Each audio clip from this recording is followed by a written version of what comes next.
dulu kan para politikus Indonesia itu ada dukunnya, ada penasihat spiritualnya, ya kan?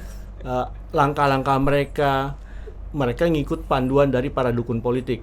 Masih banyak yang nggak tahu sebetulnya masyarakat yang dihadapinya ini problemnya apa, sehingga juga tidak bisa menawarkan isu yang tepat. Kan masyarakat kan pasti punya keinginan diwakilin oleh wakil yang ngerti dari mereka kan. Masalahnya apa yang akan saya harus bantu atau janji selesaikan. Nah, dengan tersedianya rekomendasi yang sudah tailor made, dia akan lebih fokus. Kita pengen AI ini kan adalah alat bantu buat mempermudah. Jangan pula calegnya jadi caleg AI kan, tapi ya calegnya tetap harus jadi dirinya sendiri kan. Harus jadi otentisitas dia sendiri gitu.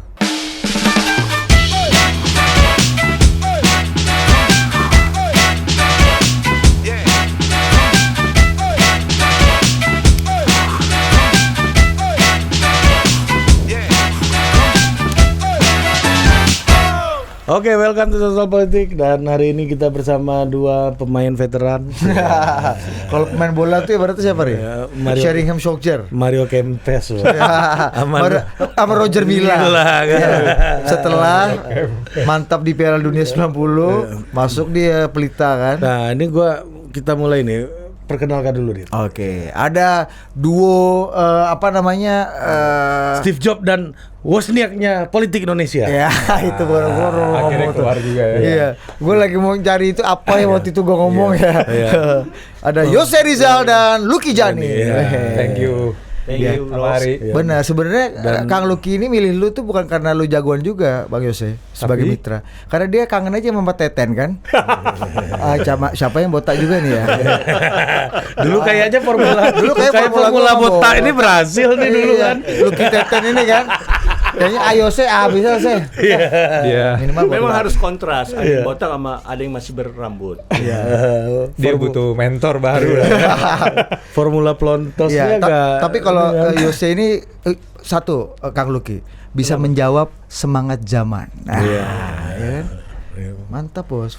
Motor-motornya udah semangat zaman banget kalau lihat Instagramnya nih. Zaman apa dulu tapi? Zaman itu staf khusus Menteri Agama. Kang Zaman, tolong proposal kami disegerakan. Ini karena gak jalan-jalan kita omongin di podcast nih jadi. Katanya mau kenalin kita sama Densus. Bahaya nih, kemarin nangkep loh Densus itu kan. Peluru-peluru ini kan. Gimana Densus menurut lo? Enggak, tapi gue ingat sama Yose Rizal bos. 2019 dia tuh sampai pada kesimpulan bahwa dari pengalaman gue, literasi dan pengalaman banyak politisi, mereka yang menang di media sosial pasti akan menang juga di darat, kata Yose gitu. Dan waktu itu dia mempresentasikan Jokowi menang, tentu saja, ya kan?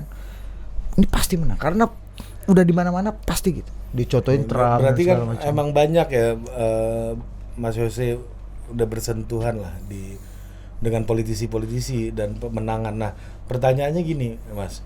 Kenapa sih di dunia politik Indonesia ini, dari pertama kali gua bekerja di dunia politik di Indonesia nih ya, industri politik ini, kayaknya pemain-pemain utamanya nggak banyak berubah gitu. Lu dari dulu udah kita lihat kan dari kejauhan dulu. Dari gondrong kan? Dari gondrong.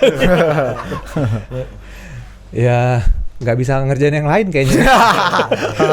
Istiqomah lah kita, istiqomah. Kan teknologi kan berkembang terus. Jadi udah ngerjain sesuatu, ada lagi yang baru ya kita menyesuaikan lah. Istilah kerennya kan terus pivot.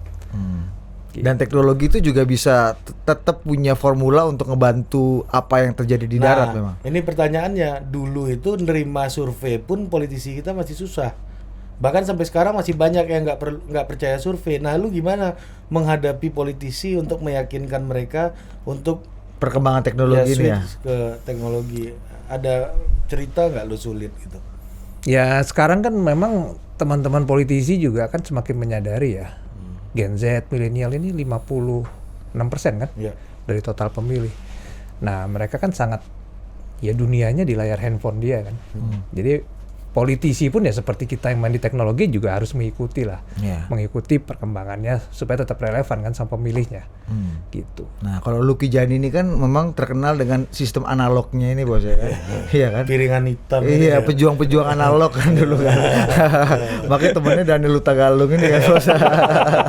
Nah, lu gimana Kang Lucky ini? Lu kan kalau Yose kan memang spesifikasinya memang teknologi ya. Dia teknologinya dari dulu jualan Betamax, abis jualan Betamax dia jualan Laserdisc, VHS ya kan, abis itu dia jualan VCD. Tetap di teknologi, cuma baru terus. Kalau lu nih kan memang transfernya kan agak ekstrim nih. Dari yang sangat analog sekarang punya sebuah platform yang sangat digital yang kompatibel banget sama teknologi gitu. Gimana menurut lo? Kan lapangan permainannya sama aja, ya kan? Masih main di lapangan bola yang sama. Tinggal kita lengkapi dengan teknologi. Ya, lightingnya lebih bagus, ya kan? Bagaimana mengukur VO2 max itu kalau sepak bola itu kan teknologi kita pakai. Lapangannya tetap lapangan sepak bola. Pakai VAR juga ya. Dan bola itu bundar, ya kan? Jadi kalau pemain yang tidak beradaptasi dengan teknologi, sebagus apapun skill dia akan sulit. Nah, ini yang kemudian kami berdua ngelihat bahwa harus ada terobosan di politik Indonesia. Kita mengenal adigium Vox Populi Vox Dei, ya kan? Suara rakyat, suara Tuhan. Sekarang kita mau ubah nih, Vox Populi Vox AI. Jadi suara rakyat, suara pemilih ini bisa di-capture, bisa ditangkap oleh AI, dan kemudian AI membantu para politisi untuk menuntun mereka mana konstituen potensial mereka. Jadi Vox Populi Vox AI ini yang harus dicamkan sama politikus masa kini. Ada cerita nggak dulu bagaimana politisi-politisi kita seperti kata Ari 2004 itu quick count itu setengah 3/4 politisi maki-maki itu, gua nggak percaya ini apa sih barang. Mana mungkin lu 2 jam setelah election lu udah tahu siapa yang menang. Jadi Bang Kodari itu dulu pernah cerita. Jadi dia ketemu seorang jenderal gitu kan, yang bertarung di politik nasional. Dia cerita gini, pas ketemu hasil survei keluar, kok SBY lebih tegas daripada saya? Kamu tanya anak buah saya kalau nggak percaya. Ada kayak gitu, resisten nama survei. Nggak percaya gitu kan. Nah, dari perjalanan lu lah ya di politik itu Kang, gimana sih lu melihat transformasi juga politisi-politisi ini juga bermetamorfosa atau bertransformasi, percaya sedikit demi sedikit dengan teknologi gitu sampai akhirnya menggantikan hal-hal yang lama gitu. Ada cerita nggak lu? Dulu kan para politikus Indonesia itu ada dukunnya, ada penasihat spiritualnya, ya kan? Langkah-langkah mereka ngikut panduan dari para dukun politik. Bukannya sampai sekarang juga masih ada ya? Sekarang dukunnya kan agak berbeda. Dukunnya para pengamat, para pemerhati politik yang sudah menggunakan dalam tanda petik ya teknologi, yaitu analisis data. Nah, sekarang kami mencoba untuk membuat dukun politik secara digital ini. Mantap nih. Dukun. Itu udah dapat judul kita, pemilu AI, bagaimana dukun politik dengan digital. Machine learning, big data itu bisa diolah. Gitu. Kalau masih dukun tradisional, ya dukun-dukun pijat. Ini kan sudah dukun era digital. Gitu. Belakang ini dukun ya.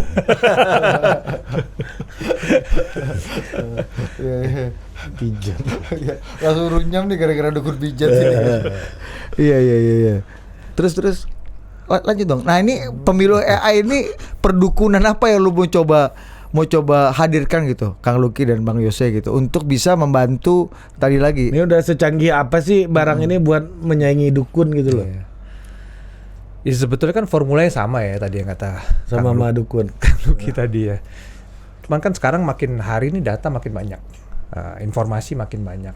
Ibaratnya kalau kita bicara sensornya itu makin banyak kan. Yang memang kalau dilakukan dengan cara analog jadi bingung nih. Kesesat kan, misalkan kita mau turun nih ke satu kecamatan gitu kan. Ini apa sih problem di kecamatan ini kan? Ketika turun kan kita harus tahu problemnya sehingga kita bisa memberikan alternatif solusi kan.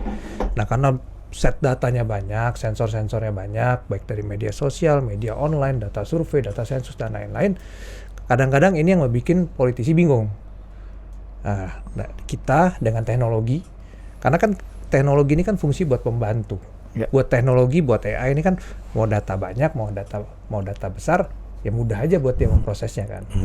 Sehingga menghasilkan satu rekomendasi. Nah, pasca ChatGPT-4, generative AI, Google juga ngeluarin segala macam kan kita lihat wah canggih juga nih barang. AI-nya tuh berbeda sama AI dulu. Sekarang kan namanya generative AI. AI-nya tuh bisa kita kasih tugas. Nah, jadi di pemilu AI ini, AI-nya tuh kita kasih tugas. Pertama, misalkan caleg-caleg nih kita profiling kan, personanya segala macam. Terus kita lihat dapilnya. Oh, berarti kecamatan prioritas dia tuh di kecamatan A, B, C. Langsung bisa dihitung tuh target suara yang dia harus kumpulkan di tiap kecamatan tuh berapa. Termasuk prioritas kecamatan itu juga ditentukan oleh AI? Betul, berdasarkan personalisasi tadi. Dan jadi benar-benar micro targeting.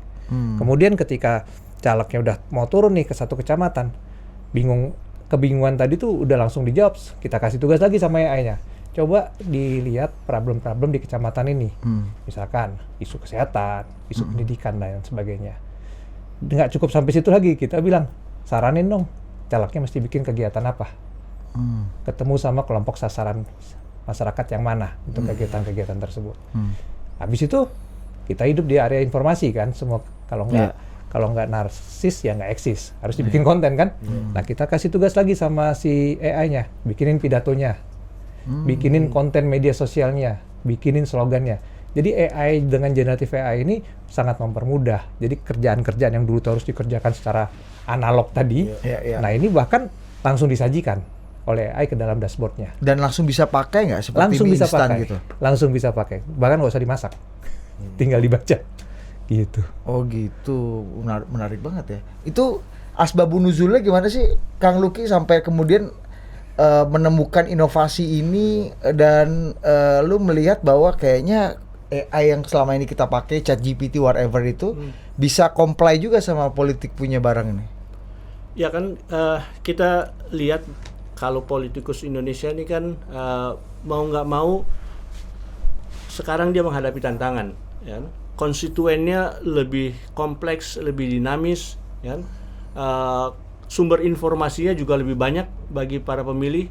Nah, politikus yang harus kemudian menyesuaikan dengan konteks dan kondisi lapangan permainan yang jauh berbeda, ya.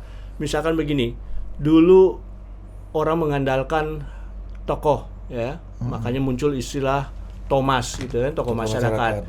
Karena apa? Tokoh masyarakat itu bisa memobilisir suara, ya. Orang-orang yang ada di dalam pengaruh tokoh masyarakat itu bisa dia mobilisir untuk memberikan suaranya pada hari H. Nah, dengan perkembangan kemajuan pembangunan, modernisasi segala macam, ada kerenggangan nih antara tokoh masyarakat dengan individu-individu. Orang kan sudah menjadi lebih independen, sudah menjadi partikel atom-atom yang bebas. Nah, bagaimana mendekati mereka yang jumlahnya sekarang 204 juta pemilih, ya? Bagaimana mendekati mereka? Dan orang kan sekarang cenderung ingin didekati secara personal, ya? Nggak ingin lagi gelondongan. Nah, butuh teknologi untuk melakukan itu, ya. Kampanyenya harus lebih targeted, segmented, ya. Konstituen A misalkan harus didekati dengan isu tertentu.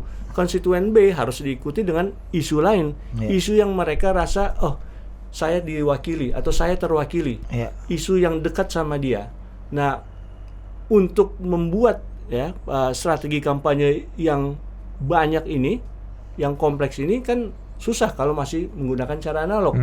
Ya, dengan cara komputasi, otomasi, digitalisasi, mereka bisa mengidentifikasi itu dengan lebih mudah, ya, antara konstituen A, B, C, apa kebutuhannya, apa aspirasinya, apa preferensinya, itu bisa di capture sama mesin. Nah, menurut Bang Yose nih, dari apa yang Om Lucky sampaikan tadi, apa sih kesalahan-kesalahan fundamental dari caleg-caleg selama ini dalam berkampanye, sehingga pemilu AI ini dibutuhkan menjadi sebuah produk yang layak untuk digunakan gitu?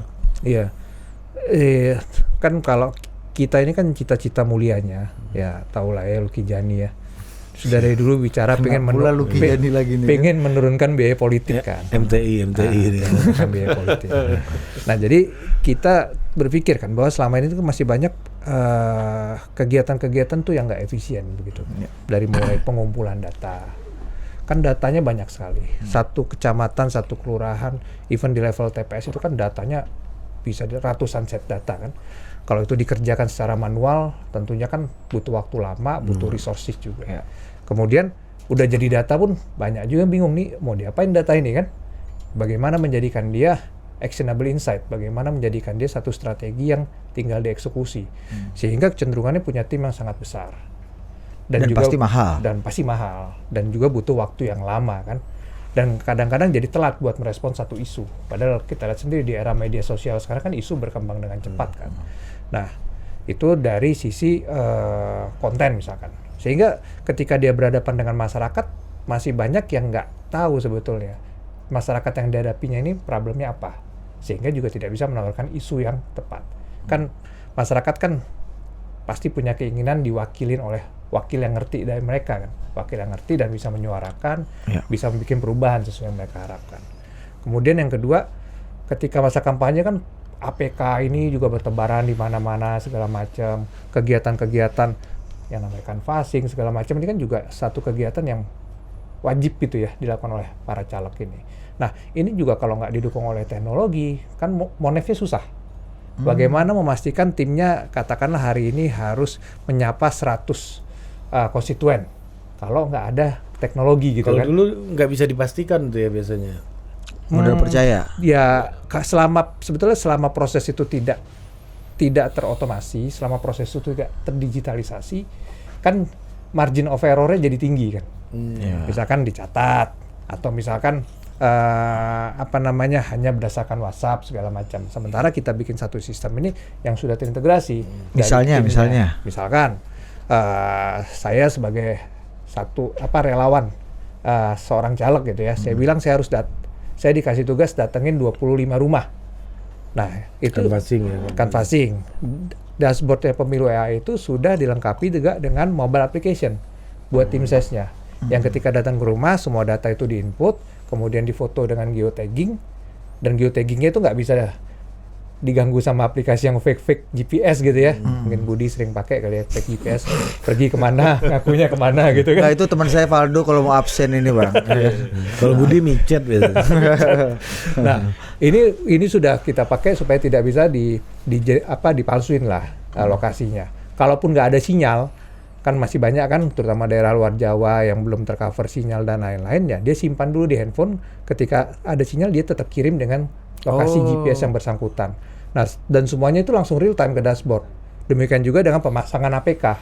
Kan kadang-kadang kan caleg misalkan bikin 1000 APK gitu kan, susah juga mantaunya kan. Benar nggak 1000-nya? 1000-nya benar diambil dan gitu dipasang kan? Ya benar. Nah, ini juga setiap pemasangan APK kan juga dilaporkan, lengkap dengan geotaggingnya gitu. Pemain-pemain lapangan ini kan bahaya juga kan, bisa ini pertanyaannya, apakah ini juga akan bisa mengefisienkan cost dalam artian jadi tahu orang yang kerja beneran sama enggak gitu. Iya, pasti bisa, dan itu sebetulnya salah satu kenapa kita bikin seperti ini juga, karena kita benar-benar pengen bantu caleg dari mulai mengidentifikasi wilayahnya, kemudian dari mulai menyusun strateginya, menentukan target yang mana, micro targeting, sampai memang ya tadi mengefisiensikan biaya kampanye. Ya kita bicara ya dengan beberapa teman-teman partai, mereka bilang sih konservatif 30-40%. 30-40% bisa menghemat biaya kampanye dengan menggunakan ini. Apalagi kalau dilakukan secara masif gitu ya, itu pasti akan kerasa betul gitu kosnya. Betul. Oke, kita bicara mengenai akurasi nih, Ri. Ini kan dari tadi kan Kang Lucky ngomong micro targeting, orang maunya tailor made gitu kan. Konstituen Valdo ini lebih butuh minyak rambut ya dibanding minyak goreng kan. Misalnya minyak goreng banyak, minyak rambut ya lebih butuh, konsumsinya lebih tinggi gitu. Kadang caleg kan juga harus tahu kebutuhan. Kalau datangnya Valdo jangan lu kasih minyak goreng lagi, udah banyak, kasih minyak rambut. Nah, ini bicara mengenai data ini Kang. Itu gimana ya cara memastikan bahwa data yang nanti akan kita konsumsi, kita pakai sebagai alat perang kita, itu memang betul-betul data yang sahih. Lu meragukan datanya? Bukan, karena gini bro, Lu meragukan. Di lapangan itu kan kadang-kadang gini, kalau kata Gorbachev percaya tapi verifikasikan. Makanya tim lapangan tuh penting banget untuk Monef tadi kan, untuk lakukan verifikasi. Kenapa lu tanya ini tuh lu nggak percaya lo? Percaya gua. Tapi verifikasi ini verifikasikan. Lu kenapa? Karena kan harus percaya gimana lo. Tapi gua ntar kalau gua ikutin ternyata salah pula datanya. Memang kurang ajar. Akurasi data ini gimana memastikan bahwa caleg-caleg yang memakai jasa platform AI ini, ya kan? Pemilu AI. Namanya aja salah lu. Jangan di-korting. Iya. Platform pemilu AI ini itu bisa betul-betul akhirnya gue yakin deh kayaknya ini barang nggak perlu gue harus cari second opinion lagi. Ini juga sohi gitu. AA. Apa tuh? AA. Itu Menkominfo baru.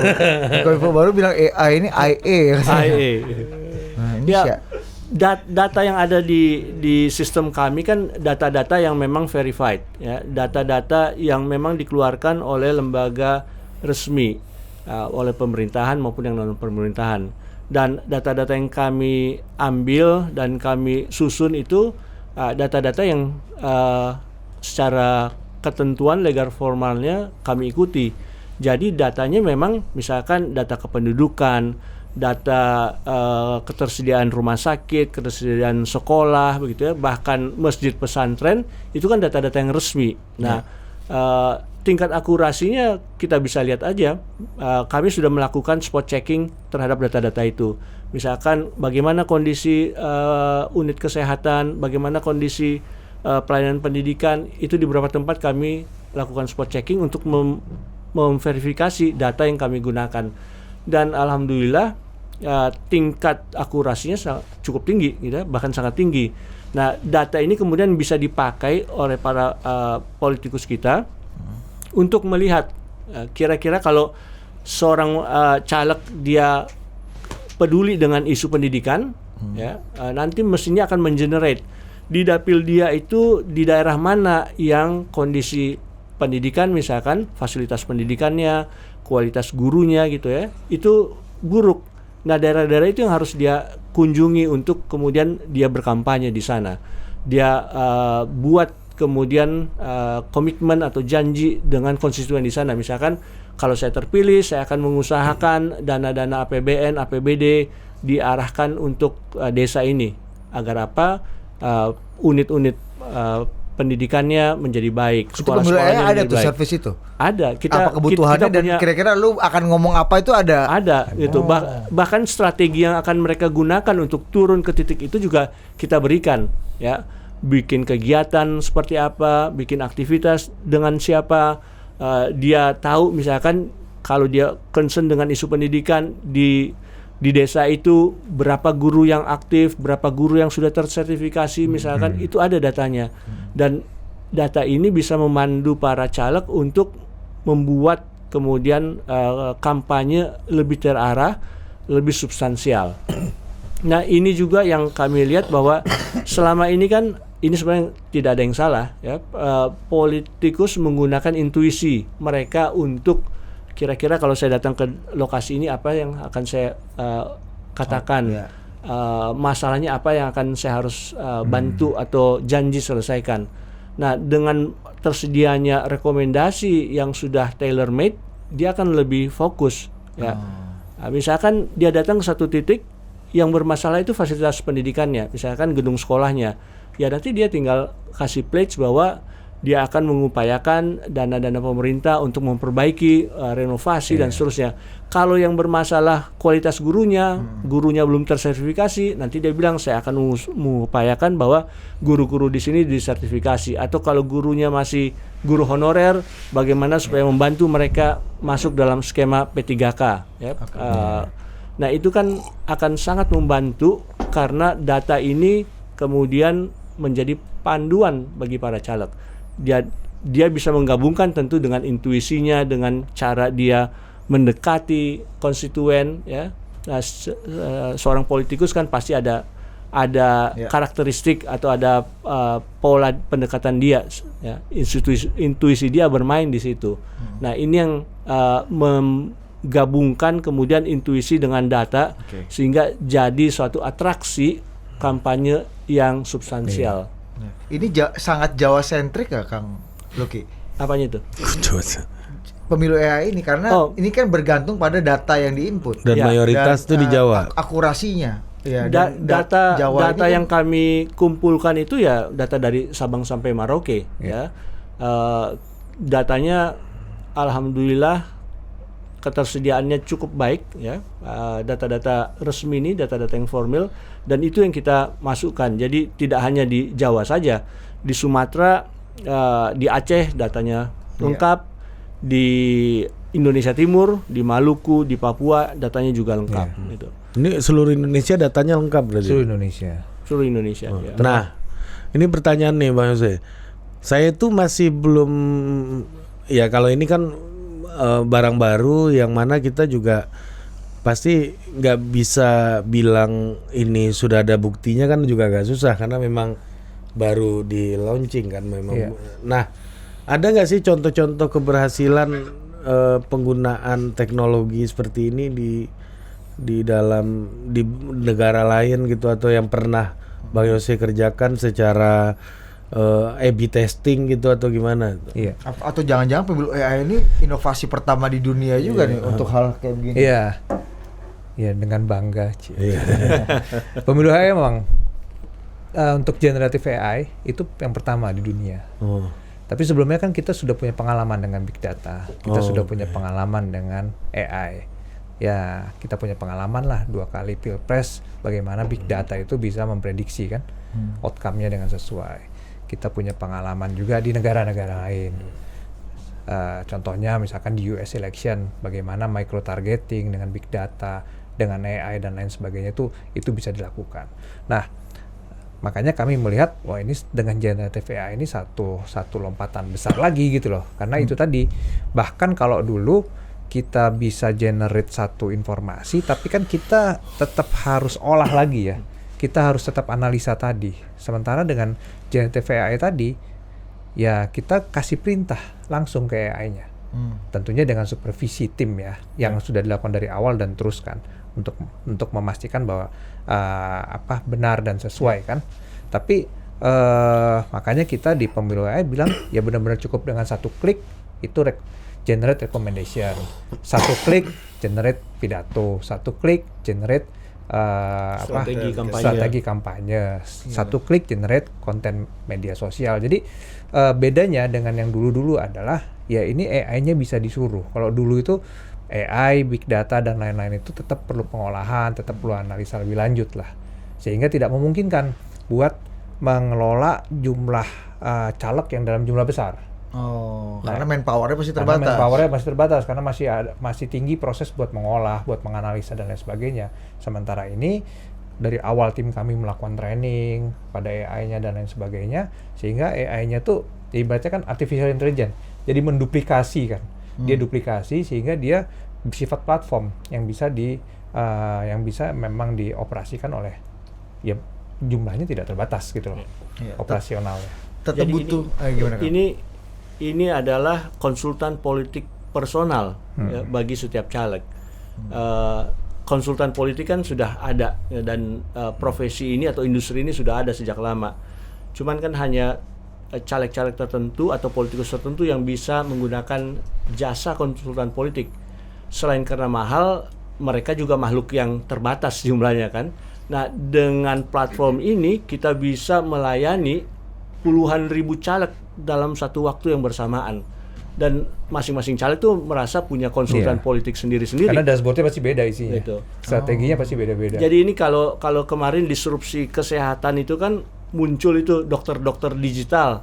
Nah ini konsultan politik digital itu. Seperti layaknya pada saat masa pandemi COVID kemarin kita kalau sakit ini kan kita bisa konsultasi sama dokter secara digital, secara online. Nah ini para politikus bisa berkonsultasi dengan konsultan politik personal dia langsung gitu, hanya melalui satu klik di gadget mereka. Mantap ya. Tetap butuh manusia nggak sih kan? Maksudnya gini loh, kan kayak kita laboratorium tes gitu ya.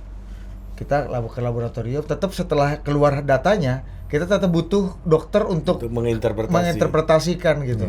Nah, pemilu AI ini ada service-nya apa aja nih? Apakah kalau itu aja atau kita memang kita otomasi kan? Nah, sebetulnya kan tim kami itu kan sudah mendevelop kecerdasan buatannya. dari awal.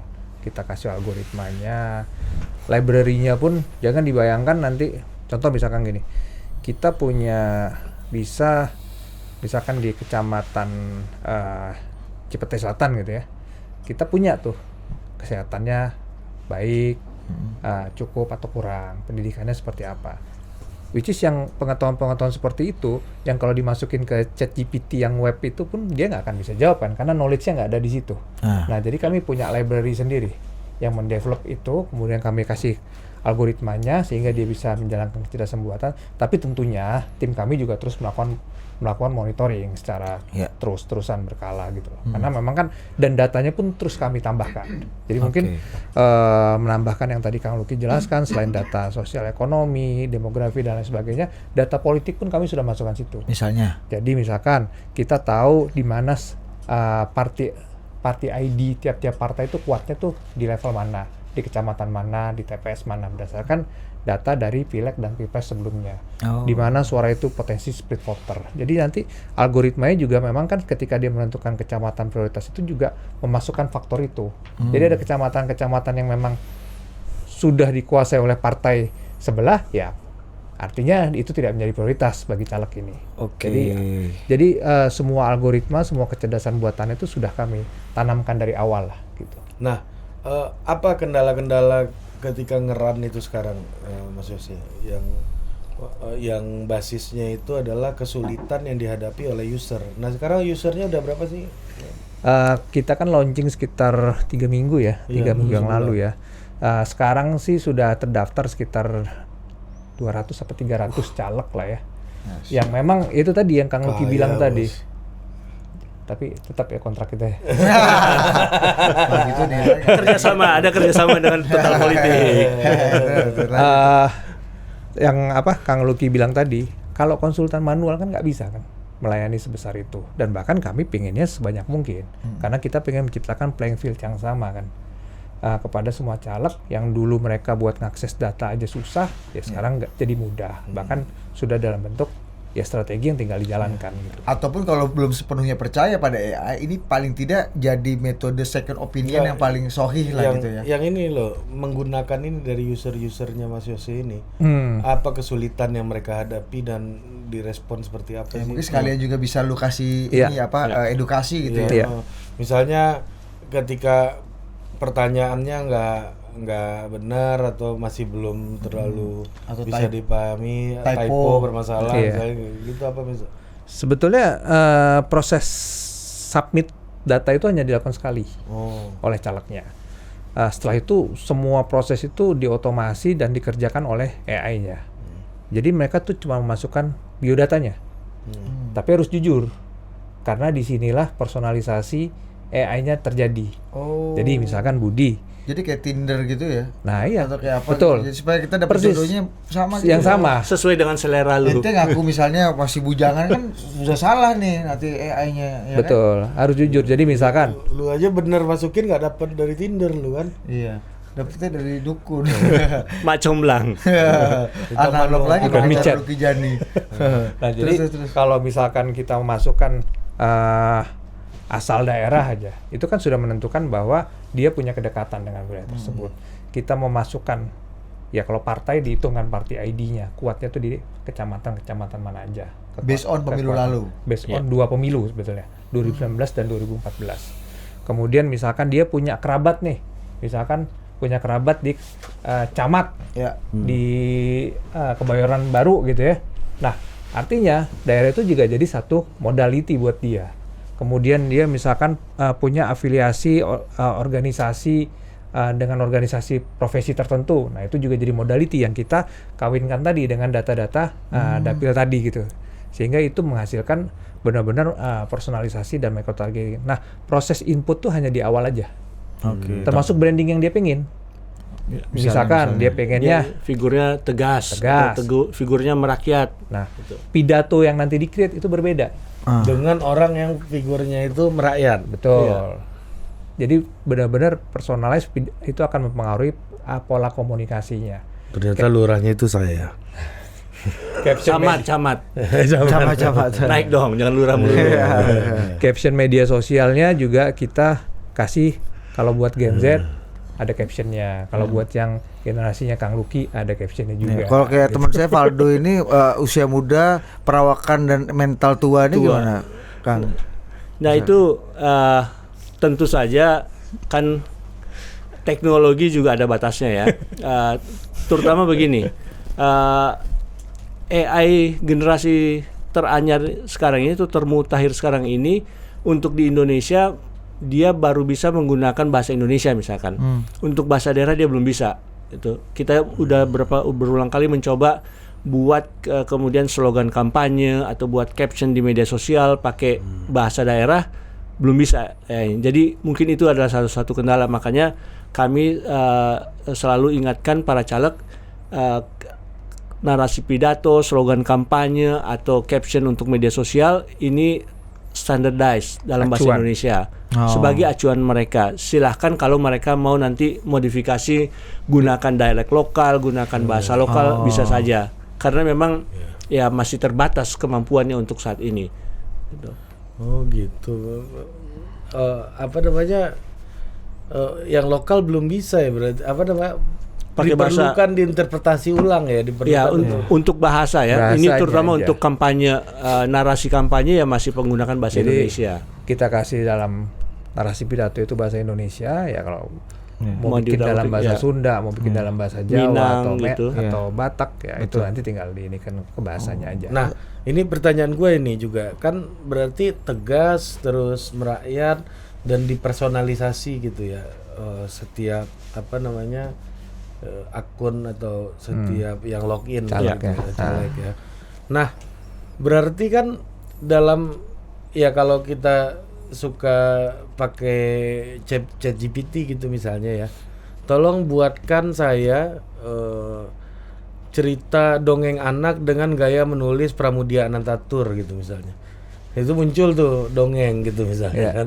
Ya. Gue biasanya kalau anak gue mau tidur, gue dongengin, coba cari-cari cara macam-macam, fabel, ganti-ganti ya. Iya, fabel dengan si Kancil terus nggak keluarnya? Iya, fabel.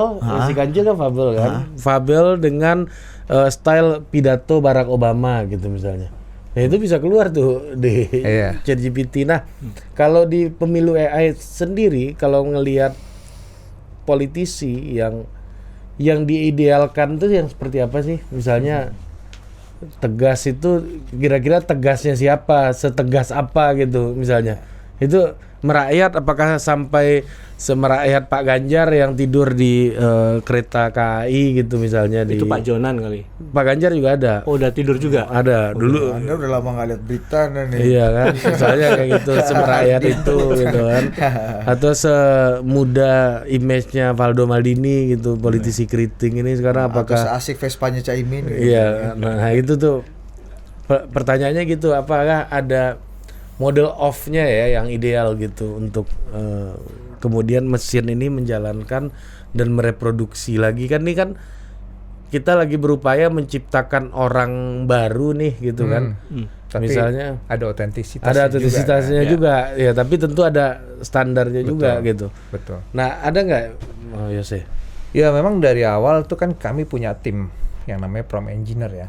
Nah, tim ini kan yang memang terus melakukan prompting, tentunya juga memasukkan parameter tokoh, parameter situasi, parameter tokoh ya istilahnya, parameter ya politisi lah. Tapi kan kita juga pengen menciptakan otentisitas itu sendiri kan.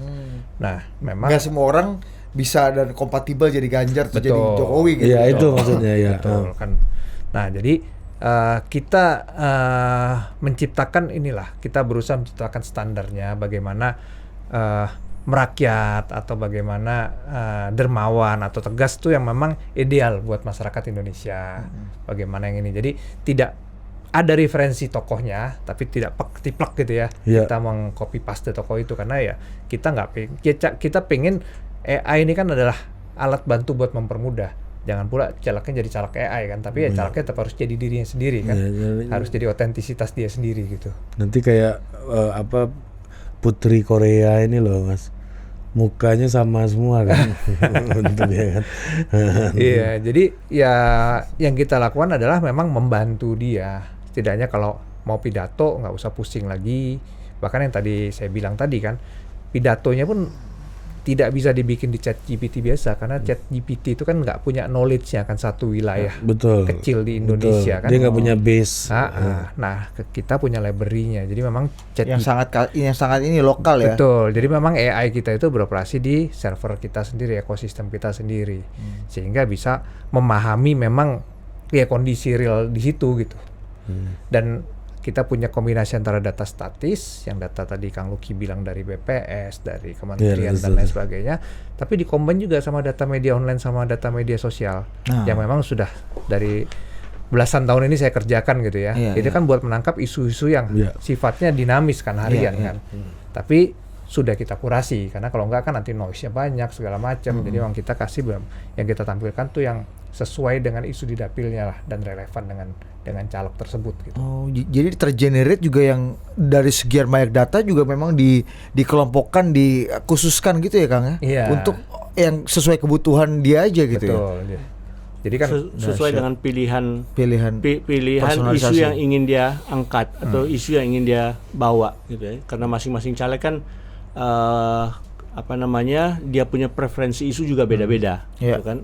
Ada yang kuat misalkan untuk isu sosial, ada yang kuat isu ekonomi, ada yang kuat isu kemasyarakatannya, dan itu pada saat masing-masing caleg mendaftar registrasi itu yang mereka harus isi sehingga si mesinnya ini bisa mengolah dengan dia sudah punya bayangan, caleg A ingin personifikasi seperti ini, ingin membawa isu ini, itu kemudian di-generate oleh si mesin sehingga dia memberikan rekomendasi di tiap-tiap dapilnya itu sesuai dengan profil karakter personalitas si calegnya. Nah, ini tuh sebenarnya AI-nya kemudian pemilu AI ini kemudian bisa membantu sesuai dengan keinginan personalisasi yang diinginkan oleh si caleg, atau sebaliknya juga misalnya. Karena kita masih bingung juga, atau kita merasa kita ditegas.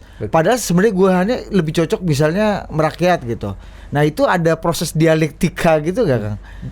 Apa yang kita mau ternyata juga sebenarnya nggak comply sama. Nah, kira-kira kapan kita sadar apa yang kita submit di awal itu bukan kita yang sesungguhnya gitu. Jadi kan memang caleg ini kan punya isu-isu prioritas yang mau dia bawa kan. Contohnya misalkan ada satu caleg misalkan dia mau bawa isu kesehatan sama pendidikan sama agama misalkan kan. Nah, tapi belum tentu di wilayah-wilayah tersebut isu ini menjadi sektor-sektornya itu menjadi isu. Mungkin saja sudah bagus kondisinya kan. Nah kalau sudah bagus biasanya AI-nya akan merekomendasikan ya bikin kegiatan, karena fasilitas sudah bagus dan lain-lain sebagainya, jadi bikin kegiatan. Misalkan internetnya sudah bagus ya berarti bikinlah literasi digital, bagaimana UMKM-nya bisa terkoneksi dengan e-commerce dan lain-lain. Nah jadi makanya AI-nya juga akan menampilkan yang isu-isu kritikalnya di wilayah-wilayah tersebut. Jadi memang supaya nggak ada yang kelewat lah. Kalau misalkan isu yang mau dibawa udah bagus, calegnya bisa pindah ke isu kritikal yang dia kuasai. Misalkan ternyata di daerah ini dalam 3 bulan terakhir tuh sering banjir. Kan jarang-jarang tuh caleg yang spesifik bawa isu itu kan misalkan. Nah, karena misalkan dalam satu dapil mungkin hanya di 2-3 kecamatan yang punya problem itu, atau sering terjadi penumpukan sampah. Nah, itu dikasih tahu tuh sama AI-nya. Ini yang problem. Dan dikasih tahu juga karena mungkin calegnya juga nggak menguasai isu itu kan, dikasih tahu rekomendasi strateginya tuh harus ngapain. Gitu loh. Dia harus bikin kegiatan apa-apa aja gitu. Dan bahkan kita juga karena kan caleg ini kan bukan di level eksekutif ya. Jadi dia kan banyak hal tuh sebetulnya tidak bisa dilakukan. Yang bisa dilakukan kan hanya mengadvokasi, hanya memberi saran dan lain sebagainya. Nah, jadi AI-nya pun sudah bisa memberikan mana yang dia bisa do action gitu ya. Misalkan kayak ada kebakaran ya, tentunya kan dia bisa kasih do action, ngasih bantuan. Tapi mana yang dia hanya bisa mengasih rekomendasi, misalkan masalah yang sifatnya hanya rekomendasi ya, misalkan kayak guru honorer kan bukan di caleg gitu kan, itu kan di eksekutif kan, infrastruktur misalkan ya, dia hanya mengadvokasi saja gitu. Jadi sudah bisa dipilah-pilah lah sama AI-nya. Yang penting tahu kebutuhannya. Yang penting tahu kebutuhannya, ngerti masalahnya gitu. Oke. Jadi ini berarti kan paling tidak apapun itu dalam pertarungan politik ini kan yang penting kan soal arah kan sebenarnya. Ini jadi Ini alat navigasi. Iya, pandom lah. Ya, jadi kompas dalam pertarungan politik. Nah, tadi kita udah bahas cuacanya udah bisa diprediksi di sini. Kalau kita pakai terminologi militer gitu kan, cuaca, medan, musuh kan. Ya kan, medannya udah bisa juga diprediksi. Nah, musuhnya gimana di sini? Gimana sih kita melihat siapa yang caleg mana yang menjadi kompetitor gitu ya, kita segala macam, memantau gerakan lawan segala macam itu gimana? Di dalam platform pemilu AI ini ada aplikasi yang sudah included di dalam platform ya, namanya aplikasi untuk tim relawan atau tim sesnya, dan masing-masing caleg dia bisa meminta kepada tim sesnya atau relawannya untuk mengunduh aplikasi ini dan digunakan pada saat mereka melakukan aktivitas lapangan. Nah, di dalam aplikasi ini ada informasi yang si relawannya harus mengisi. Misalkan pada saat dia mendatangi rumah ke rumah itu, dia kan bisa tanya sama orang yang dia datangi. Selain caleg A ini, caleg mana lagi yang sudah pernah datang di situ?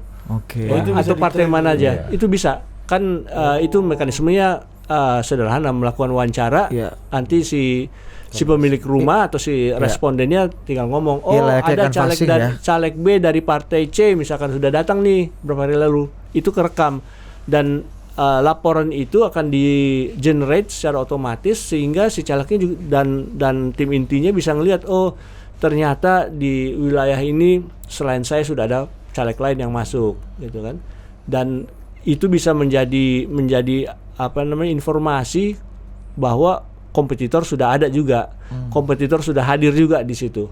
Ya.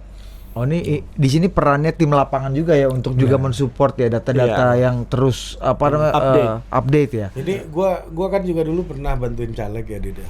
Sebagai konsultan yang akhirnya gue kehilangan pekerjaan sekarang setelah ada pemilu AI. Jadi podcaster. Gitu. Kita komplement.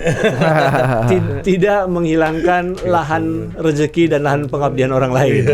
Tapi gini. Jadi Persepi di bawah Philip Vermonte apa yang bisa ini ya. Dibilang sama Mas Lucky itu gue setuju tuh, karena dalam pertarungan politik di pileg itu kan pemainnya banyak ya. Caleg itu kan nggak kayak capres gitu yang cuma 2-3 orang gitu kan, 3 pasangan gitu. Kalau pileg satu wilayah, kalau ada di situ ada 7 kursi DPR RI misalnya, ya kan, ada 20 partai, ya berarti ada 140 orang yang bertarung gitu. Nah, itu biasa tuh permainan kayak begitu tuh. Sikut-sikutan. Iya, itu daerah senggol-senggolan gitu ya. Mas Lucky tuh. Udahlah, udah susah bro, kita nggak mungkin masuk situ tuh, Mas Lucky gitu. Tapi waktu itu gue sarankan tetap ngetes beberapa titik yang dimitoskan daerahnya Mas Lucky. Ternyata ketika dites ya memang ada salah satu petingginya Mas Lucky yang di situ gitu misalnya kan. Tapi ya nggak mengakar juga gitu. Maksudnya bisa di-challenge lah. Bisa di-challenge juga gitu. Dan itu dengan canvassing lu bisa tahu gitu. Kalau enggak mitos semua bos pertarungan pileg itu. Udah bagiannya siapa? Orang nggak ada yang incumbent semua yang main aja kan. Gue bisa di-hire jadi marketing. Tapi setidaknya si caleg tahu, di daerah sini sudah ada yang buka lapak. Betul. Di daerah sini udah ada yang punya posko gitu. Atau daerah sini itu cuma cerita orang aja, tim gua turunin nggak ada namanya muncul di sini gitu misalnya. Dan data yang diinput oleh tim lapangan itu ikut mengenerate data AI yang secara garis besar memperkaya juga nggak tuh? Iya. Itu menjadi rekomendasi secara terus menerus apa yang dia harus perbaiki. Dan gitu. itu dimasak juga oleh AI-nya sebenarnya. Nah ini pertanyaan juga nih Mas. Misalnya di satu dapil ada 3 orang yang pakai pemilu.ai dengan 3 partai yang berbeda. Pertama, itu etis apa enggak? Kalau konsultan kan nggak etis tuh, ya kan? Ini pertanyaan etikal ya. Yang kedua, pertanyaannya juga apakah data yang diinput dari 3-tiganya akan memperbesar database-nya pemilu.ai sehingga semakin lengkap juga, semakin pintar juga nih big datanya gitu. Yang bisa dipakai juga oleh semua tiga-tiganya yang dari situ gitu. Ini kan closed system ya. Walaupun kami terbuka melayani caleg manapun dari partai manapun gitu ya, karena kita ingin tadi Yose bilang kompetisinya supaya level playing field. Ya ini modelnya adalah free fight liberalism, tapi bagaimana kemudian mereka bisa melihat ceruk-ceruk suara, karena ya kalau kita pakai terminologi lama kan, pembagian masyarakat Indonesia kan 3 katanya, ya kan, santri, priai, abangan. Ya, dan di satu daerah pasti ada 3 ini. Jadi kalau si calegnya lebih ke abangan, dia sasar aja pemilih abangan. Kalau calegnya lebih ke santri, ya dia sasar aja pemilih santri. Sebaliknya kalau calegnya merasa dirinya priai, ya pemilih priai yang dia sasar. Karena ini kan tipologi yang boleh dibilang walaupun sekarang menjadi sangat dinamis, tapi masih ada di masyarakat Indonesia. Lu kalau abangan jangan kebanyakan di masjid juga kampanye. Betul. Kan gitu kan, kalau kira-kira abangan kan? cari tempat kampanye yang di mana kaum abangan berkumpul, kalau santri juga begitu, sehingga walaupun dalam satu dapil kami melayani tadi 3 misalkan 3 contoh caleg, mereka punya ceruk suara yang berbeda-beda. Sesuai dengan kategori personalisasi yang tadi diinginkan, dan yang dia masukkan di input ya. Dan data yang dia generate dari lapangan itu kami pastikan hanya digunakan untuk kepentingan dia aja. Jadi kita tidak cross antar ini gitu. Ya misalnya nih tim canvassingnya Ari nih, input data nih, weh Budi udah masuk semua nih barang ini gitu kan. Gue jangan-jangan dengan generate AI ini gue juga bisa menikmati data input yang tim Ari input gitu, tim canvassing gitu. Enggak, itu data tim canvassing itu ya hanya digunakan untuk keperluan Si caleg itu big sendiri. data si caleg itu aja. Gitu. Yang melengkapi big data si caleg. Sudah di kompartemen, dan kita nggak cari, udah cukup lah dari yang platformnya aja, nggak bisnis data. Tapi kalau kita minta nggak apa-apa.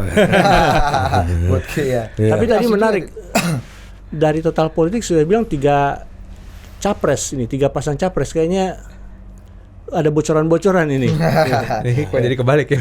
Kenapa lu yang nanya ke kita sekarang Om Luki? Enggak, soalnya dari tadi 3 melulu contohnya. Kayak jangan-jangan memang sudah ke situ wangsitnya. Enggak. Emang ada upaya untuk menduakan 3, Pak? Sementara Nggak kan boleh 3. menduakan, harus setia. Ya. 3, tapi 3-nya belum tentu seperti yang Anda pikirkan.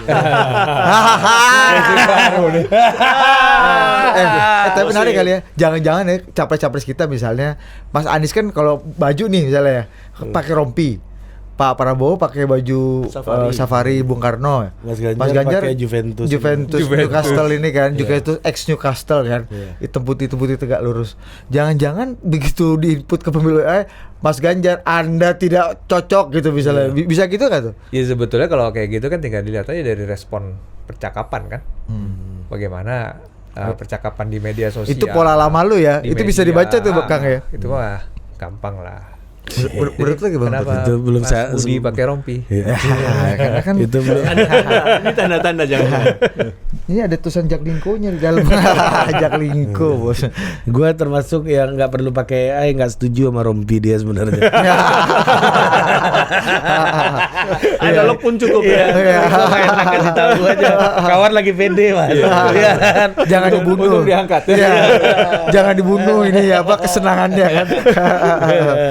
Iya, ini sama ini data. Ini keamanan data. Iya. Ini kan lu nyuruh input sebanyak-banyaknya supaya lu juga bisa menikmati analisa selengkap-lengkapnya dan seakurat-akuratnya. Makin lengkap lu input, makin nikmat lah Service ya. Service yang lu dapat gitu kan. Nah, itu korelasinya juga dengan keamanan data. Iya. Itu gimana? Ya, jadi memang keamanan data ini jadi concern kita lah dari awal. Karena kita kan juga terkait dengan AI-nya kan kita di servernya Microsoft ya, yang memang sangat peduli, ya udah standar tertinggi lah untuk keamanan data.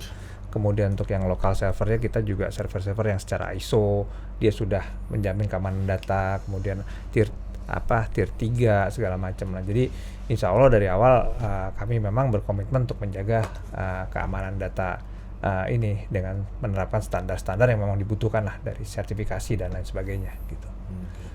Nah ini terakhir nih Mas Luki, pesan-pesan buat politisi calon pelanggan Anda ini user ya kan? Ini user kan? User atau apa sebutnya? Klien. Oh. Jarang-jarang nih biasanya yang menggunakan biasanya customer sama user kan. Dan user itu di perusahaan digital dan narkoba, cuma dua itu aja. Iya, ini klien nih. Kalau user kan cuma dua itu aja kan, jualan narkoba sama jualan Facebook dan yang lain-lain kan, karena fungsinya sama-sama membuat adiktif gitu kan. Benar. Klien, nah gimana calon klien nih, apa yang apa perlu gitu ya. Dan menurut gue sih ini Mas, soal iman politik yang saat ini sedang mereka percayai betul gitu ya. Gimana cara, apa pentingnya buat mereka membuka hatinya untuk keluar dari iman politik yang udah mereka tertancap bahkan dari bapaknya, anaknya kan gitu, politik kita kan gitu kan. Anaknya, cucunya, cicit kan. Ya, kita kan tidak ingin mengubah keimanan seseorang ya. Orang tuh harus beriman memang. Tapi yang terpenting adalah dia takwa atau tidak. Jangan lupa Mengimani artinya, Allah aja nggak cukup, harus bertakwa. Nah, apa artinya iman dan takwa tanpa akhlak? Jangan pesan sponsor dulu. Ini pesannya Bang Matt saja nih. Ini jadi kan kita tahu kompetisi 2024 ini kan sangat tinggi ya. Dengan model proporsional terbuka, semua caleg harus compete di dapil ya, harus berebut suara. Nah, kalau mereka menggunakan pemilu.ai ya, mereka akan terbantu dengan waktu kampanye yang terbatas, dengan besarnya dapil, dengan kompleksitas dapil, konstituen yang berbeda-beda, mereka bisa targeted betul. Mereka bisa fokus pada sasaran pemilih-pemilih yang berpotensial memilih mereka. Dibandingkan mereka buang-buang umur, buang-buang uang ke daerah-daerah yang nggak akan milih mereka, dengan menggunakan pemilu.ai ini mereka akan lebih mudah. Oh ya sudah, dari hanya 75 hari masa kampanye yang diizinkan, saya datangi aja titik-titik ini. Ya. Daripada saya datang ke titik yang sudah jauh, jumlah pemilihnya sedikit, dan mereka resisten sama si caleg. Ya. Nah, jadi ini semacam alat navigasi ya yang membantu caleg agar berkampanye lebih efektif, lebih efisien. Ya. Kompetisi tinggi, waktu terbatas, dan tentu saja dia akan menghemat dana kampanyenya. Oke. Jadi Anda semua segeralah daftar lewat lewat www.pemilu.ai. Nah, jangan lupa untuk para penonton Total Politik, ini ada kode referralnya nih. Akan dapat bonus mantap-mantap ya kan. Siapa tahu bisa kami konsultasiin juga ya di kursi ini ya. Kalau paten kan? Ya, ada diskon nih, ada diskon untuk penonton Total Politik nih. Dan Anda yang menonton acara ini dan ingin mendaftar menjadi customernya pemilu.ai. Klien. Baru mulai aja usaha udah minta diskon nih orang-orang. Yang jelas diskonnya tetap bahkan sampai hari kampanye, nggak berubah-ubah. Oh gitu. Kalau orang jualan properti kan bilang Senin harga naik. Senin harga naik. Kalau ini enggak, Senin harga juga tetap. Oh gitu. Jadi nggak ada naik sampai bener nih ya. Nggak ada naik sampai 14 Februari nggak ada naik harga. Senin ketemu Senin. Ya. Gitu. Jadi Anda kalau tertarik dengan penjelasan Om Lucky atau ingin dikonsultasiin oleh produknya Om Yose, bisa pakai kode referral Total Politik EWQ GTO. Nah itu tuh EWQ di description ya GTO. Iya ada ya. Nggak ngomong lu. Tapi intinya begini sih Dir. Itu menariknya penjelasan Om Lucky dan Om Yose tadi ya, bahwa mereka ini ingin kasih tahu ke caleg-caleg gitu ya. Lu kalau banyak uang, punya duit, punya resources gitu ya. Kalau hanya asal bagiin, asal habisin, mending Anda beramal jadi panti asuhan Anda. Jelas ya pahalanya. Jelas pahala, jelas sporadis ya, sporadis. Kan? Ikhlas dan berakhlak gitu kan. Itu kalau punya uang. Tapi kalau mau jadi politician, berakhlak jadi aja. caleg ya, semuanya itu kerja politik.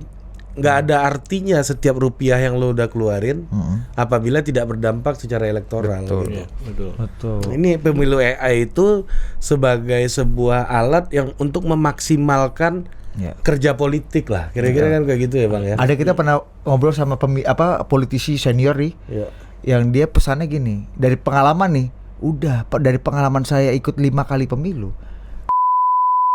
Ya, Aduh, ketahuan. Anda kalau mau maju, pilih aja, jangan semua kabupaten kota di dapil Anda ini datangi, bagi-bagi di situ enggak. Pilih 1 atau 2 yang sangat satu aja targetingnya 1 atau 2 gitu loh. Jadi kayak gitu-gitu kan ini bisa terbantu dengan pemilu AI sebenarnya kan. Iya, beliau ini butuh 5 kali pemilu dulu baru punya kesimpulan ini. Jangan sampai Anda 5 kali pemilu dulu baru benar. Bahkan politisi senior itu yang sudah sangat pasti jadi lah ya. Dia aja langsung bilang mau pakai pemilu AI. Oh gitu, serius? Betul. Udah temu. Langsung bilang ke kami kan. Paten juga Abang ini kan. Nanti kami bantu yakinkan juga. Jadi apalagi yang junior. Iya, yang senior aja yang udah 5 kali pemilu aja udah menang senior terus. jago tambah AI lagi. Aduh, kalau yang lu paten juga lu kalau kami berdua di hire jadi marketing ini. Iya, kami bisa langsung man to man market. Kami meyakinkan bisa, tapi buat ngunci harga ini yang kalau harga silakan hubungi Lucky Jani dan Yose Rizal gitu ya. Kalau harga berapa?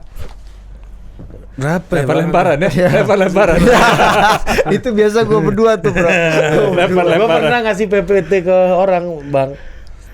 Nah, Budi udah bagus banget, ciamik, apik penjelasannya kan. Jangankan politisi ini, gua pun yakin sama dia. Gua kok ikut percaya nih sama Budi nih kan. Kan, padahal itu kita juga yang bikin gitu. Terus berapa ini katanya kan? Kata orang calon klien ini kan. Kata Budi gini, bro, pindah duduk. Ganti duduk. Sampai ganti duduk. Habis itu saking keluh di lidah. Pas gua yang ngomong juga berapa? Segini bang. Buka laptop. Nggak nyebut angka juga. Emang kita berdua mengunci itu ya susah. Kita ibarat pemain volley bang. Kasih tos terus. Nggak berani semen. Iya. Kalau bahasanya apa bukunya Inggit Ganarsi itu, ku antarkan kau ke gerbang aja. Sampai gerbang terus. Jadi udah kayak Muhammad Salah ya. Udah lebih banyak asisnya daripada gol ya. Ya. Oke, thank you. Sebelum tutup ada satu video kita tonton bersama. Tapi thank you dulu untuk Om Lucky dan Om Yose. Kamsia. Thank you. Oke. Sampai jumpa lagi di Total Politik. Kita tonton videonya. Gunakan pemilu.ai untuk membuat kampanye politik dalam 1 klik. Cukup kunjungi website resmi kami di www.pemilu.ai dan ketuk tombol berlangganan pada spanduk website kami. Setelah itu, Anda akan diarahkan ke halaman pendaftaran. Isi nama Anda, nomor handphone, email, partai dan level caleg. Buka kotak masuk email Anda untuk memverifikasi pendaftaran dengan mengklik link yang tertera. Masukkan kembali nama pengguna dan kata sandi yang telah didaftarkan, untuk kemudian pilihlah paket berlangganan yang sesuai dengan kebutuhan Anda. Masukkan kode referral jika Anda memilikinya, untuk mendapatkan potongan harga. Lalu klik tombol beli dan pilihlah metode pembayaran Anda. Kunjungi dashboard.pemilu.ai, dan lakukan login kembali untuk mengakses dashboard kami. Setelah itu, Anda perlu mengisi formulir sesuai dengan biodata, daerah pemilihan dan persona caleg. Pada beranda dashboard, temukan informasi tentang profil caleg, gambaran data dan situasi di dapil, kecamatan prioritas juga tambahan, serta target suara hingga berita terkini.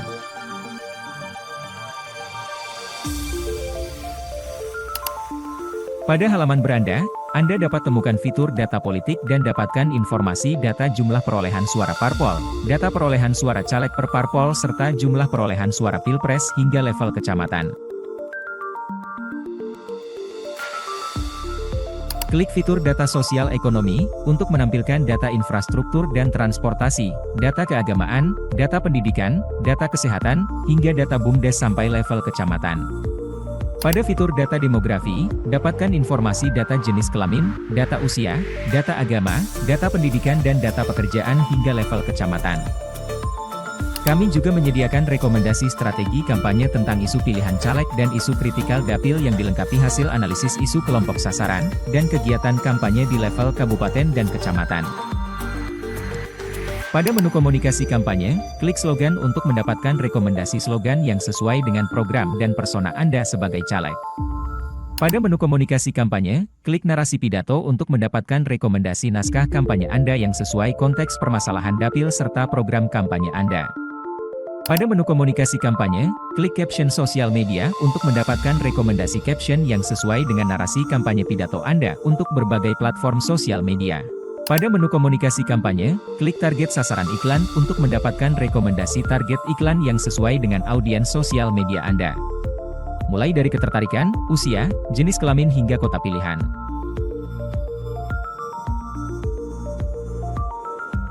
Pada menu komunikasi kampanye, klik desain APK untuk membuat desain dan mempersonalisasi kebutuhan kampanye Anda. Temukan beragam template menarik alat peraga kampanye, mulai dari poster, billboard, stiker, kalender, kaos, topi, hingga gelas. Klik menu tim kampanye, untuk memudahkan Anda mendaftarkan koordinator, memantau aktivitas door-to-door, kegiatan kampanye tim sukses, hingga pemasangan APK.